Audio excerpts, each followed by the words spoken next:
Let us take you back to November of 2024. Jubilation, exuberance, happiness, elation over the election of Donald Trump. We heard the pundits, we heard many Christian pundits saying, woke has died. Woke is officially dead. No one is going to resurrect it from the dead, and we're going to make sure of it. Your beloved hosts of Irrespective were listening to all of this nauseating commentary, and I call it nauseating because if human experience and biblical insight teaches us anything, is that evil loves to rebrand itself. Evil pretends for a season that it has died when all it's doing is recalibrating so as to come back maybe in a different form, in a different presentation, so as to reintroduce the same garbage and not really necessarily even give up the amount of space that it had already taken previously. Therefore, after all of these people were instilling willful ignorance in their listeners, followers, what have you, saying woke is dead, you no longer need to keep up eternal vigilance, we were among the very few whom were saying be very careful, because there's always a segment, always a group whom are militant enough who will say we are going to continue to march forward into the oblivion that we have planned for everyone and everything. Well, lo and behold, here we are, late summer 2025. Woke not only hasn't died, there are Christians, as we will prove tonight. Bring the defibrillator. There are Christians, as we will prove this evening on Irrespective, that are trying to resurrect woke. By the way, welcome to this new... I think it's coming back. Wait a minute. Yeah, there's a pulse here. There's a pulse here. Welcome each and every one of you to this new edition of Irrespective. For those of you that might be joining us for the first time, my name is Gio. This is Jesus, and we've got a couple of examples here to share with you on this evening's edition of Irrespective. But before we do, we would like to encourage you first and foremost to subscribe to the channel. If you have not yet subscribed, irrespective of where, pun intended, irrespective of where you're watching us, YouTube, X, Rumble, please remember to subscribe. If you are on YouTube, please hit the thumbs up, as well as on Rumble, hit the thumbs up and hit the notification bell if you are on YouTube. There's a strange system that YouTube rolled out years ago where you could be subscribed to a channel but not be notified whenever we are going live or posting new content. You have to click on that notification bell. So do that if you are watching us through YouTube. And also please repost this content so that others may see what we are offering here for their edification. And don't forget to donate. It helps us to continue to put out this content for your edification. Any words before we give the first example of this edition of Irrespective? I have a few words, so start counting. Start counting. Here we go. After 4 decades of doing pastoral work and taking hits from non-believers and from believers, because, for example, many years ago, we decided we need a Bible academy because ignorance runs rampant amongst Christians. Well, you can't do that, and that's not correct. You know, leave it up to the Bible colleges to do that. So even though we were taking a lot of hits and a lot of criticism, we opened the Living Word Bible Academy, and hundreds of people were helped. The reason I bring that up is because lately, the hits that we have been taking from the brethren is, what kind of a church service are you two running, even though it's, first of all, via the internet? This is crazy. You guys are not doing church correctly. I will be the first to admit that we are not doing what you guys are used to, ministers or preachers or whatever you want to call people like us. You're not used to preachers doing what we are doing. But that's fine. Because we are living in an hour where if we don't do what we are doing, then we will see more of the repercussions of ignorance take place amongst Christians. And today is another one of those topics that when Gio and I get together at the beginning of the week to figure out this is what is happening, how should believers respond, what is the way that we should understand this biblically, and then tackle it biblically. These are the things that we talk about before presenting ourselves on Wednesday and on Sunday. So, yes, this is not your everyday Bible meeting. Middle of the week Bible meeting is fantastic. We get together for coffee and donuts, and then we get the exposition of the word, no more than 30 minutes. And after that, everybody goes home to watch whatever they have taped. Well, taped, I guess that just DVR, whatever the technology is. So I get it. But this is something that I strongly believe. I believe this with all my heart. We have to do to help Christians, believers, followers of Christ who are in reality and in honesty saying, how should we view this? How should we react to all these things that are happening? Like today, it's all over the news. Minneapolis, another transgender decided to take lives. Yep. And even asking before he killed himself.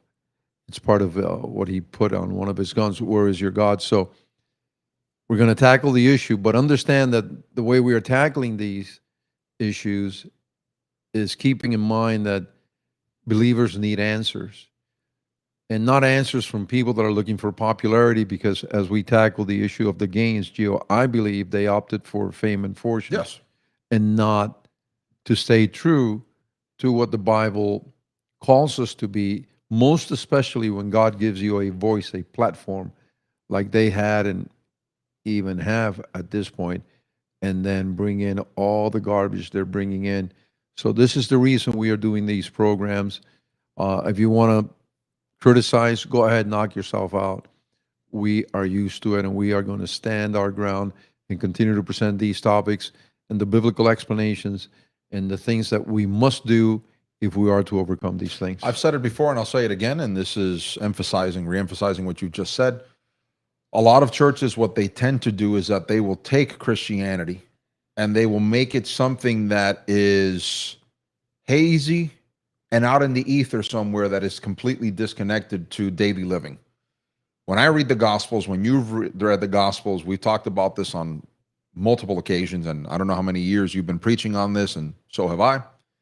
I see Jesus Christ teaching his disciples, teaching his followers how to execute these things, the practicalities of the Christian walk.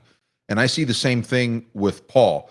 You'll notice that Paul, from the very first letters, as we're introduced into his epistles, he talks about do this, don't do that. There is extension of the Christian walk in this way, and this is the way that you don't represent Christ adequately. You see how there is a practicality to all these things. But modern ministry, if you can call that ministry, divorces one thing from the other, because at the end of the day, there are these financial incentives that we have to protect at all costs, which translated means we can't offend the most generous givers.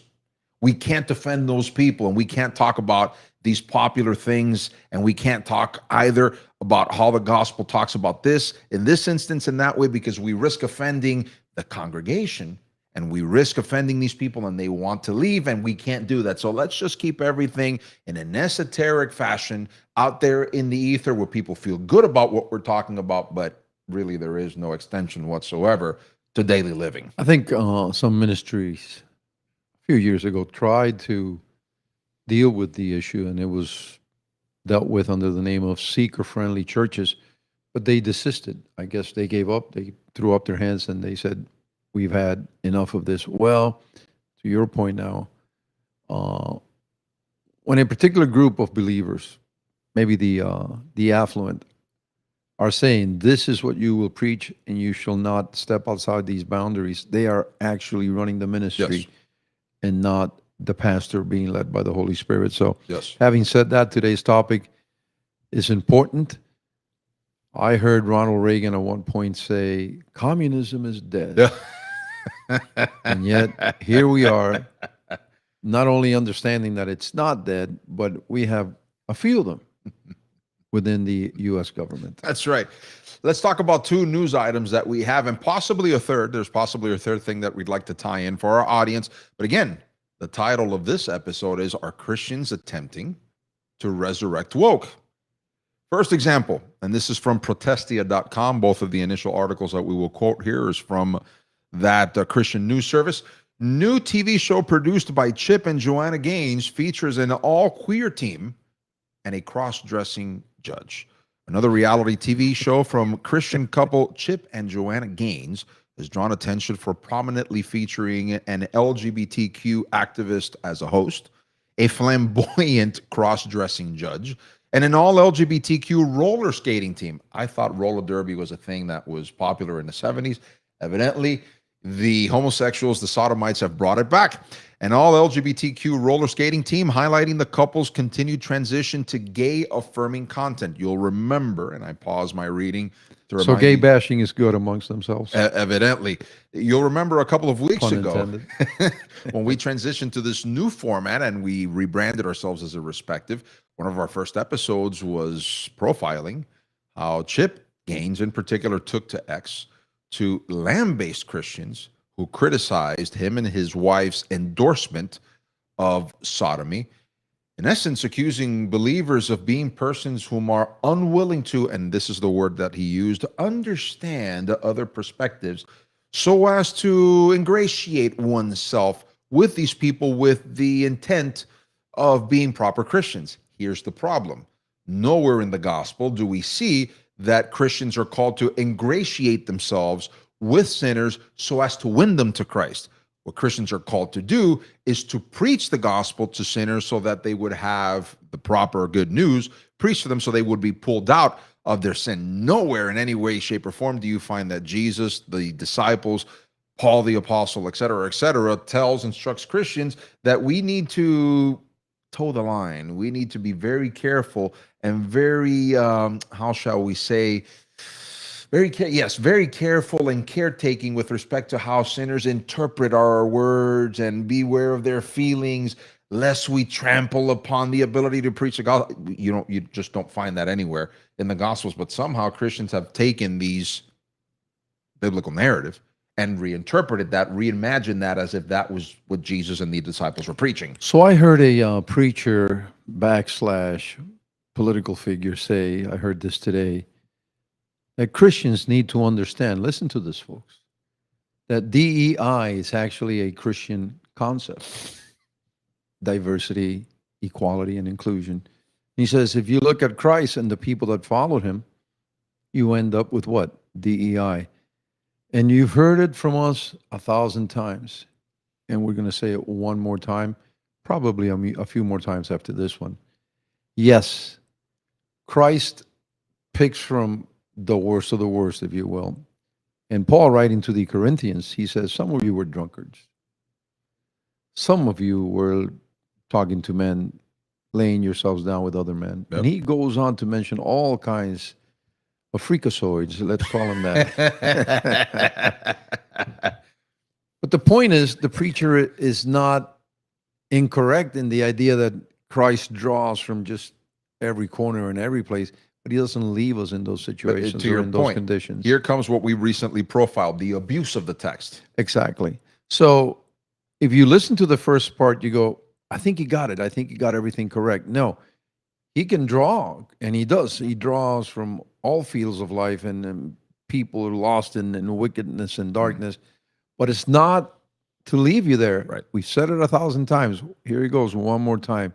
He saves you while you are in your sin, but he saves you out. He brings you out of your sins. So there is no DEI amongst believers. We are being fashioned, molded by the Holy Spirit to be like him. So that's gone. The idea is so opposed to what Christ wants and is seeking and is doing through the Holy Spirit that to listen to a preacher / political figure say something like this, I have to classify that under a malicious intent to dupe people. I completely agree. I've said it before, DEI, diversity, equity, and inclusion, as you were just saying, the reason many Christians embraced it, at least initially, is because it's another one of those things that if you take the biblical language and abuse it, it sounds like something that as Christians would or should, they would say, should endorse. We can even kick this back. I'm going to open a side note here. We can even kick this back to the 1964 Civil Rights Act. How many Christians were duped into thinking this is legislation that a Christian America should support? And yet, there were very few voices, and those people were brave, whom were saying, folks, they are taking something that inherently could be a good intention, but is going to lead to dire consequences. I'll give you one example. You all remember Jack Phillips, Colorado baker? One of the things that they used in order to try to get him to forcibly make a cake for sodomites was, you're running afoul of the 1964 Civil Rights Act because you can't discriminate on the basis of other things, including sexual identity. But then he said, wait a minute, so what takes precedent? My religious beliefs or their sexual identity? These are the things that people do not lead you to think about because they don't want you to think about the unintended or even intended consequences of actions. They will make everything, they'll focus everything on the supposed morality of the thing, including we can't marginalize homosexuals because they're people made in the image and likeness of God. We touched on this recently. Yes, you are made in the image and likeness of God, but according to your own choices, you make yourself a person worthy of respect or a worthless individual, as the text itself says. Just because you choose, any person chooses, to devalue themselves because of their reprobate mind, doesn't mean that suddenly I have to be forced to not only accept it, but now even actively endorse it, which is part of the whole woke agenda. And evidently, we've got Chip and Joanna Gaines, two prominent Christian figures whom are trying to keep this thing alive. Les, you believe that we ran a ministry that was so pure and clean and just absolutely filled to the very top with the very best of the followers of Christ. I'm going to mention two things, and Gio will remember them, to show you that we had to deal with the people that wanted to bring in the corruption and would have us accept the corruption and say nothing about it. Yep. We had a board operator, somebody that worked a part-time, splicing some of the work that would later be presented in our radio programs. A woman calls in. This is a church? Yes. I need some help. I'm going to make the story very short. He ends up having an affair with this woman. This is a married man with 3 kids. I find out about it. I told him, I know what is going on, and I want you to put a stop to this. I'm willing to restore you, but you must put a stop to this. Short version, consider it done. I follow up, never stayed away from the woman. I fired him. To this day, he refuses to work or to talk to me. He said, I should have never fired him. I should have been more patient with him. I should have kept him in the ministry. I should have kept paying his salary because this is what he deserved and this is what Christ would do. That's one. 2, we find out that one of the young ladies who is part of the student body at the Living Word Bible Academy is living with another young man. This was close to the graduation ceremony, and I said, you earned your degree and we're going to give it to you. Your diploma will be handed to you, but you're not going to be part of the graduation ceremony.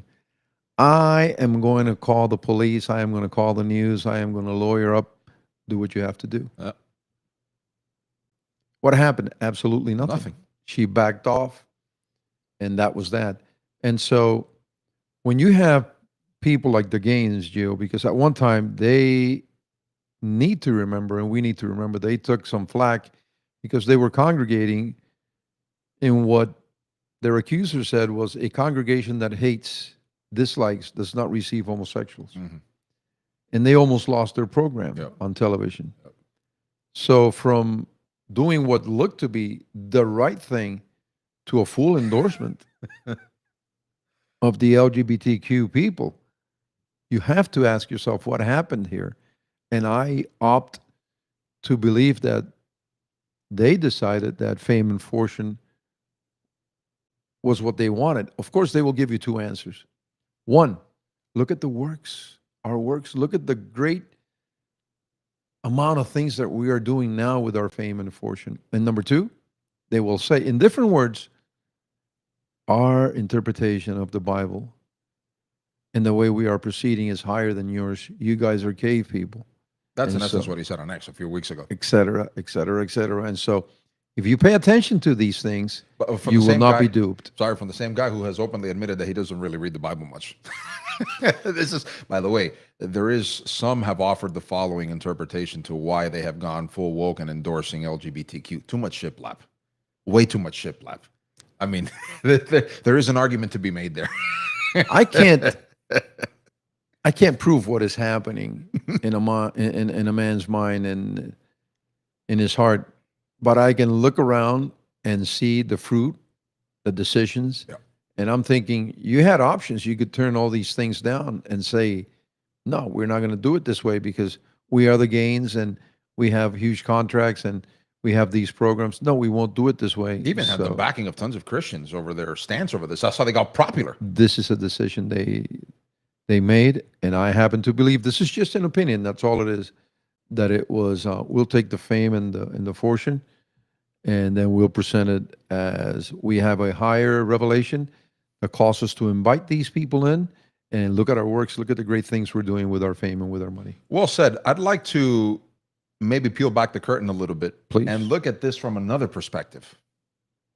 Can you imagine those whom thought that they had lost some cultural ground, more specifically, the activist sodomites, that now the Gaineses are replatforming once again? Folks, it started, you have to give credit where credit is due. Governor Ron DeSantis, he took on Disney. Most people said, you're crazy taking on Disney because Florida needs Disney and not the other way around. Reedy Creek. Guess what? In many ways, DeSantis took on Disney and he won. Disney had to basically tuck tail and go and hide. Something similar is happening with the Cracker Barrel. Exactly. Well, they immediately, when the president got involved, they reverted back to their old logo, right? Kind of interesting. Now, interestingly enough, because you have to look at how these things operate. I've said it before, and this is part, let me give you a bit of a preview of what we're going to talk about on Sunday. This fits into something that we'd like to share with the audience, and it is this. Whenever we look to Jesus's narrative about the wide and spacious road and the narrow and difficult road, we have a tendency to reduce Jesus's analogy, illustration, however you'd like to classify that, as talking exclusively about salvation. And it does. I don't want to take away from Christ because he makes it obvious that he's talking about salvific faith.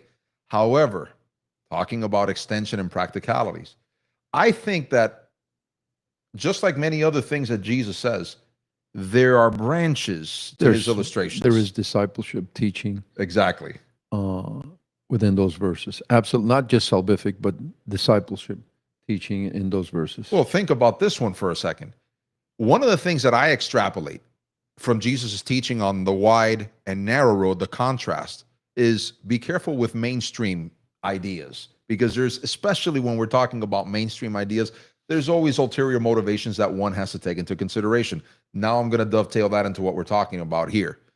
I'm pretty sure a lot of these people were lurking, thinking, we'll just wait for our moment. Wait a minute. We've got these two whom are very popular in Christian circles. They're going to give us a platform. We don't really need to do that much more subversion, folks, when their own people are welcoming us and putting us in their own circles to renormalize what we at one point were marching toward, and we were successful on it. So you've got Christians or self-avowed Christians whom are actually telling the satanic forces, hey, let's bring you into the church so that you can continue to influence these people toward the endorsement of all sorts of sinfulness. So it's no longer get thee behind me. It's come on, walk with me. Rollerblade in front of me in this instance. Listen to this. The Gaineses gained fame through their HGTV series, by the way, another small side note. I think it was a pretty popular notion that HGTV was gay before gay became a thing. I mean, that was a pretty well-known thing, right? The saying goes, I was country before country was popular. That's right. They were gay before gay was a thing, right? Yeah, some said that HGTV didn't necessarily stand for home and garden television, but rather home and gay television. The series fixed her up, and they built a lifestyle empire before launching the Magnolia Network in 2021. They received widespread criticism last month after creating a reality show, Back to the Frontier. We covered all of that. Listen to this. Chip and Joanna are the executive producers, meaning This is something that a lot of people don't know. When you're an executive producer of a show or a movie, you're putting the money for it. You are putting the money for it, and you creatively, as it were, unless you delegate that to someone else, as to the direction, you give the final word as to the direction of that particular feature. Chip and Joanna are the executive producers of the reality TV show Roller Jam, which debuted last year on their Magnolia network.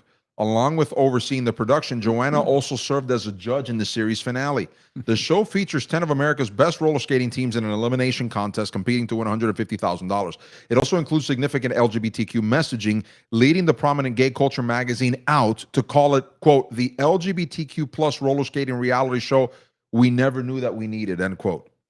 The show is hosted by Jordan Sparks, a vocal supporter of the LGBT community. When she's not posting half-naked pictures of herself on Instagram, she's performing at LGBTQ pride events, joining campaigns like GLAAD's #Spirit Day to support LGBTQ youth, and working with the Gay Men's Chorus of South Florida. One of the 3 judges of the show is Johnny Weir, and they should have added a D at his name and the final part of his name, a former Olympic figure skater and current flamboyant queer LGBTQ activist and crossdresser. Weir's attire for the show is striking, as are his effeminate mannerisms, and he wears women's dresses and clothing throughout much of the competition. Lastly, one of the featured teams are House of Skate, who are an all-black and all-queer skate team. Group member LaRon Giger told Gay Magazine that House of Skate is not just about skating, it's about breaking barriers, living authentically, and representing the LGBTQ plus community in a way that hasn't been seen before. In other words, they're propagandists. Despite all this, Joanna Gaines was thrilled to produce it, calling it, quote, a dream come true for me, and promoting it as a show that the whole family can watch together. Does her dream coincide with Luther's dream? Good question. Here's the second news item for the audience. Can I say something to you before Sure. we move on? Sure. Maybe it's a different take on this. I don't know. I just happen to see what I see with all of this. Why are Christians needing heroes and personalities and people out there that they look up to so much that they go, wow, these people are like perfect. I wish I could be like one of them. Why do we do this? Why are we continuously lifting people that are just like us? And then what happens is, and I think of Jimmy Swaggart and others, so some come from the preacher ranks, some others come from the Hollywood industry, etc. Yep. Once they take the fall, or once we see what we knew was there all the time, then we go like, another one. And yet we find another hero, another person that we need to lift up. It seems like Jesus is not enough. What did we say about Kanye a couple years ago? Exactly. So if you want to avoid these things, stop looking for heroes. Yep. We have our hero. Yep. We have the one that we need to look up to and follow. If you will make that simple correction in your life, these things will be evident to you, and you will be able to join us in denouncing them and announcing to others, careful with this. There's a fall at the end of this walk, and you can avoid it. How? Again, we have our hero. We have the person that we look up to. If you do that, you will not be followers of men, and you'll be able to warn others, stay away from this, because at the end of this path, at the end of following these people, there is a fall. We don't need celebrities to validate our faith. Christ is all the validation that we Remember need. when you and I were talking about, wow, the worship services, because that's what they call it. Yes. Like they confuse music with worship. They all sound alike. Hmm. And you started sounding the alarms. Careful with that wave coming out of Australia. That's right. It's in New York. It's very popular. That's right. That thing exploded. It exploded. Now nobody wants to admit, hey, I was part of that, Yeah. et cetera, I was duped. et cetera, et cetera. Here's a second news item. Prominent Catholic priest condemns removal of LGBTQ rainbow sidewalk as hatred, homophobic. You know, I wanted to lead off this short commentary on this second example, evidence that we have for our audience, in saying the following. Do these people not understand that it's 2025? Meaning, it's gotten to the point now where people are saying, if I'm a hater, I'm a hater. If I'm a homophobic, I'm a homophobic. If I'm a Nazi, I'm a Nazi. I guess I'm going to wear the label proudly. It's akin to in school, you have The this. thing is, you know it's not true, so you no Exactly. longer care what they label you. or what tag they put on you. Just don't care. It worked initially, but we've used that example before, and I know a few others. And it's so freeing to think like that. Well, you know? the thing Say is, what you want. think about it. You got a bully in school, and there comes up. He keeps picking on the same guy or the same kids over and over again. It gets to a point where, at one point, they're tired of it, and finally, they get over the fear. Finally, when you give that guy a proper shiner and you defend yourself, all of a sudden you're thinking, "Why didn't I do this sooner?" Yep. Well, prominent American Roman Catholic priest James Martin has criticized the Florida Department of Transportation's decision to paint over a rainbow-colored sidewalk, calling it an act driven by hatred, homophobia, and a desire to erase LGBTQ people and their history. Last time I checked, I didn't see any squads here in Florida going on and rounding up homosexuals to take them to concentration camps to kill them in some way, shape, or form. But notice, this goes back to what we talked about earlier. I know I'm being a bit sarcastic here, but now is when people are finally realizing, thankfully, that this hyperbolic language is the one that is typically used to get people to be so alarmed and to adopt the position that people like James Martin are wanting people to adopt. When the fact of the matter is that, rightfully so, the government should not be involved, as it were, in the promotion of these things. You know how many people, for example, and this happened, if I'm not mistaken, in West Palm Beach, in Broward County, and in some other places. We've seen it. There were people that were driving through these sidewalks that they had colored in between the intersections. On the lines of the intersections, they were coloring with the so-called rainbow or the pride colors. Amazing that they even hijacked that from God and they made it their own. They were running through those and they were burning tires so as to voice their displeasure with it. Those people were jailed. Those people were taken to jail and fined for hate crimes. So let me see if I understood.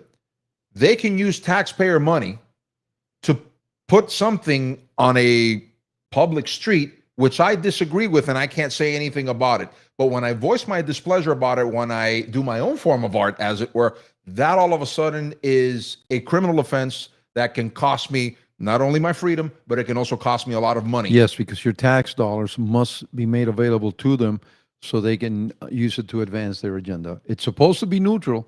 All of these things are supposed to stay completely away from the advocacy that some groups actually are wanting the money, the government monies, so they can use it for their advocacy. But when you do this, you are now a criminal. It's alarming how much of this goes on, but it starts all the way up. I would even say it goes all the way back to the White House. What was Obama doing during our Pride You're absolutely right. week and Pride Month? You're absolutely It right. starts at the top. Yep.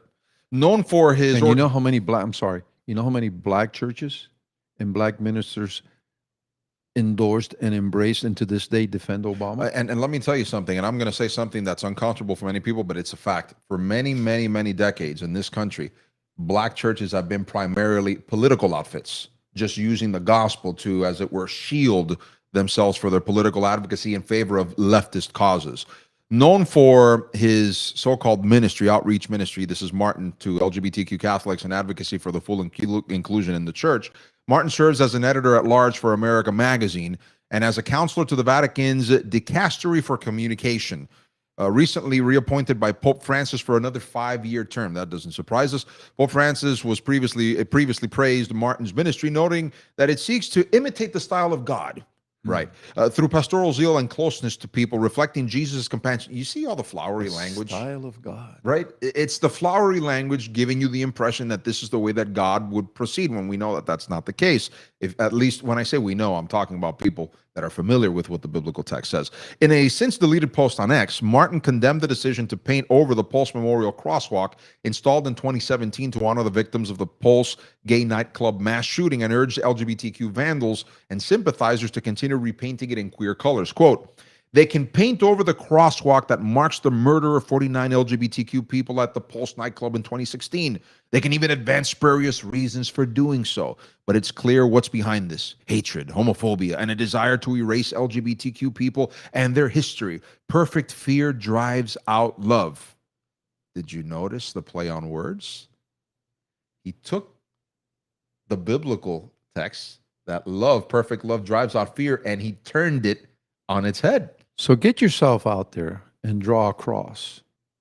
And see what happens. And see what happens. And see what happens. There's this young girl who presented her her project for the parking lot, her space in her school. I don't know if you Sure. are aware of that case. Sure. She got rejected once, rejected twice, and she came down to the very simplest. We can't endorse religion. Exactly. We can't endorse religion. But What's wrong all with the it? other things that the kids were wanting to endorse and push, those were okay. Right. She had to file. So then I have a question to ask you, because he ends the post by saying, "Don't give in to fear and keep repainting." So he's asking these vandals to continue to engage in vandalism. So when they use taxpayer money to do this sort of stuff, and the government goes out and persecutes people who disagree with this, isn't the government necessarily then playing favorites and actually being the advocacy arm for these groups? Unless they put a stop to it, there will be no end to it. They will take any corner, any building, whatever they see fit or they need to use, and paint over that and put their message there, and there's nothing that you'll be able to do about it. This is the wall to my business. How can they put this graffiti down? Wait a minute. Wait a minute. Now you're interfering with their free expression. And after all, this is not really bothering you. And you might see businesses that are afraid to paint over that because now you're homophobes. Right. And you're xenophobes. And so there is, again, to your point, a hidden truth there about fear. If you fear them, if we fear them, then they have their way. So notice how they flip that. Yep. Don't fear the righteous people saying, hey, remove this. This is a sidewalk. This is a street. This should not be politicized. This is just so we know this is where you cross when you see the little walking figurine, the emblem. And this is when you stop, when you see the hand, and you guys are turning it into this. Everything is a memorial for you guys. We've had it with this. So they're saying, don't fear righteousness. And we are saying, don't fear unrighteousness. Exactly. Well, folks, I think we've given enough evidence this evening to demonstrate that there are certain Christians whom are attempting to resuscitate wokeness from its supposed death. I think, the sarcasm aside, you've noticed what we're trying to get along here. One of my favorite sayings from one of the founders of the country, Thomas Jefferson, he used, and he stripped it out of the Bible, by the way. He never gave it its due credit. Eternal vigilance. He loved using that phrase. We encourage Christians continually to never let their guard down. This is one of the things that the messengers, the pundits, the pundit class, including many Christians in 2024, were saying, you don't need to worry about this anymore because woke has died because of the election of Donald Trump. I think we need to be a bit wiser. We need to be a bit more astute, and we need to stop letting politicians, irrespective of where they come from, lie to us in the pundit class as well. Human nature is human nature, and the nature of evil hasn't changed. And those things are still in operation today. You're telling me that with the election of Donald Trump, suddenly Satan said, oh boy, I got an obstacle here to my agenda for the United States and the rest of the world. I'm just going to desist. Come on, let's not be that foolish. So I'm going to put out a challenge. The next time you go to church and the time after that and the time after that, just look around and see how many people that you believe, you kind of understand, you have an idea, they're doing the wrong thing, whether it's financially, sexually, you see immorality involved in their lives. Of course, we want people to come to church. We want people to listen to the gospel. But pay attention to the following. How long have they been in church and their comportment has not changed? Yep. Their behavior has not changed. The fruit that you're looking for as a Christian is not, it's not there. Ask yourself, how long is this person going to listen to the gospel before we see some change? And furthermore, look for the following. Not only has the behavior, which is contrary to biblical teaching, still there, but now these people are working their way up the ranks. They have upward mobility within the ranks of the local church. Yep. And nobody's saying a thing about it. Not only are they not saying a thing about it, I see these people making their way up to the positions of power. Yep. Within the local church. And then you see it within the biblical institutions like, higher learning institutions, biblical schools. This is the way they take over. And then at the end, you will be able to say nothing. If you continue to allow it. Perfect example. Look at the UK. Scotland recently. There was a young girl, 12-year-old girl, that had to bring out, she felt like, and it's just that way, she had to have a hatchet and a knife. to defend herself and her little sister from an adult, I think Syrian refugee, or that's what they're calling them, and his so-called woman, from propositioning a little girl and introduce her into the sex tape. They arrested the 12-year-old girl. It's not That's that where we they wanna think take we're us. better than the rest. And I know this is what some people are thinking. This is not the case. I want to be in a place, I want my family to be in a place where we can just focus on Christ and not these other issues like we are almost forced to tackle here. And this is why more and more people are going to a home group, a home church, or listening to programs like this, because we don't want to be in a place where we are thinking, I wonder what my son or my daughter is listening to, because this Sunday school teacher, Yep. something really strange going on with this person. And so Why are they always draped in rainbow colors? I know what some people are thinking. I can almost hear your thoughts. Wow, this guy is a true homophobe, and so on and so forth. That's fine. Church should be a place where we can focus on Christ, focus on God, and then receive the word of God, and we're edified by that. But if you'll notice, churches have turned into places of entertainment, Yep. places of secular indoctrination, Yep. and places where the worldly ideas, not only are they accepted, they are applauded, and you are expected to implement these things in your life as if you were implementing biblical doctrine. Exactly. Folks, that's what we have for you on this edition of Irrespective. A couple of things before we finally sign off. Number one, again, if you have not yet subscribed to wherever it is that you're watching these episodes, please do so. Hit the notification bell if you're watching on YouTube. Give us the thumbs up, and please share, repost this content so that others may know the existence of Irrespective. Also, don't forget to donate. It helps us to continue to put this content out for your edification. The links for everything that we've just mentioned are in the description box underneath the video player. We will gather again on Sunday at 10:30 a.m. Eastern Standard Time for the next edition, the next glorious episode. Sans crosswalks that are painted in the rainbow colors, and sans roller derby, by the way. Small piece of advice before we sign off. If you like roller derbying, don't go around saying that. Don't go around announcing that, because it's highly possible that Joanna Gaines will ask you to join the latest show on Magnolia Network to feature queer roller derbyists. And we will dedicate a few minutes on Sunday's edition to a recent case where a 16-year-old boy hung himself. And parents, they have lawyered up and they are suing ChatGPT. OpenAI, correct? OpenAI, because and you will see and hear some of the things that the algorithm was telling this kid to do, including, no, don't let your mother find out about this. I'm paraphrasing now. We'll have the details on Sunday, because he was actually saying, maybe I'll leave the news in a place where somebody will see it and I'll get help. And the AI said, no, that's not a good idea. Make this the place where they will first see you. So instead of pushing the kid, guide him and lead him to get help, he was actually instructing the kid on how to take his own life, and even proposing to help him write his last words to his parents. Amazing. Very sad. And yet the stats are showing that more and more kids are staying away from a Google church and just going directly to the AIs to ask questions and to figure out things that you and I, are, as parents, should be tackling in their lives, and not some algorithm. Strange times, folks. That's all the time we have left for this edition of Irrespective. Thank you so much for watching. For Jesus, this has been Gio. Until the next occasion that we gather, may the Lord shine his face upon you.